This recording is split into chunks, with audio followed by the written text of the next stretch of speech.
Hey, you came. Come on, take a seat. So, tell me, how are you holding up? It must have been quite the whirlwind. Yesterday, a refugee from another country, and now a prodigy with a magic great enough to impress old Bushybeard. Well, that's good to hear. I'm quite curious to see how things keep on with you. You're different. I noticed that the time we met. Anyhow, tell me, what do you make of this country now that you've had some time to look around? I figure it must be quite the change from Narem. Shoot. Yeah, I can picture that. You know, this is exactly the reason why I love inns so much. The sky can rain fire out there. In here, you'll always meet laughter and good humor. Not to mention all the good-looking men and women.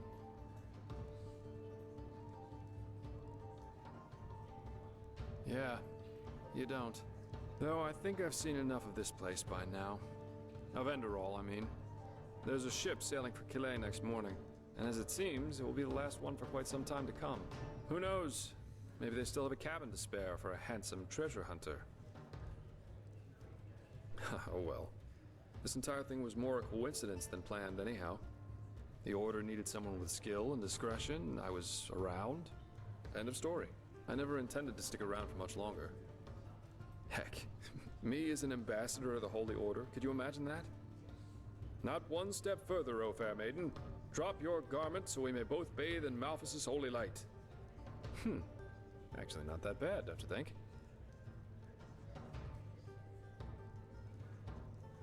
Oh, you're too kind.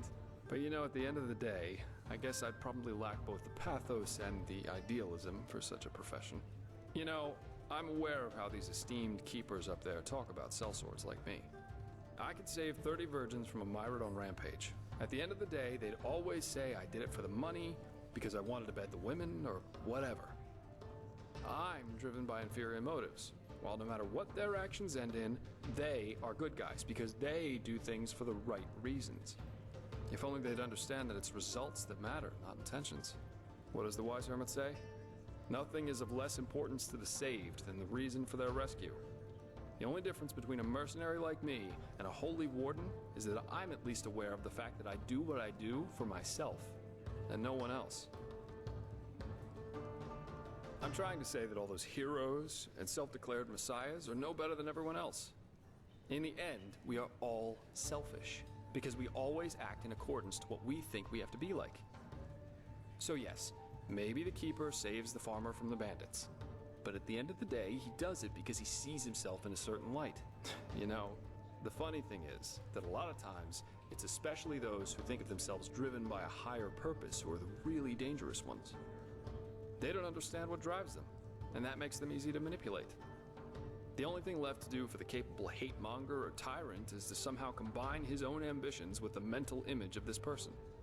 And presto, you've got your perfect puppet, only waiting to dive into the next hail of arrows for their honor, their religion, or whatever they thought of this time. It's just so idiotic, you know? The world would be a much better place if everyone could just acknowledge that the only reason we're here is that we want to be happy.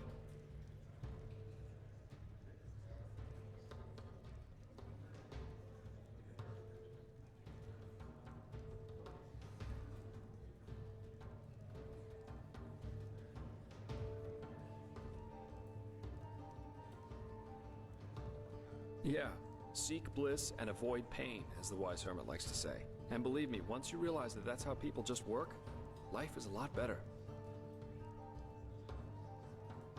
Oh, yeah, I do. And this goal is called surviving. And if possible, to be able to enjoy a good glass of wine or an exciting night from time to time.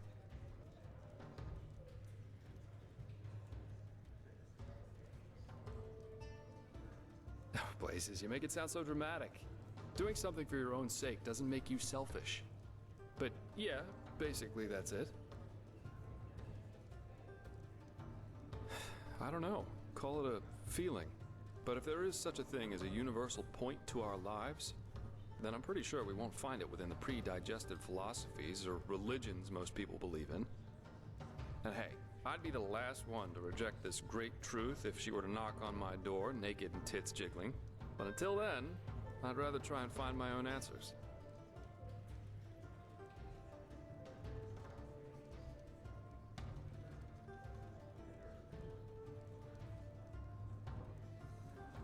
Really? I was half expecting you to throw insults at me. That's what people usually do when I tell them that. But I guess life is full of surprises. Anyway, I'll take my leave now. I very much enjoyed our talk, but the ship to Calais leaves before the first cocks crow tomorrow, and I want some more time to think about it.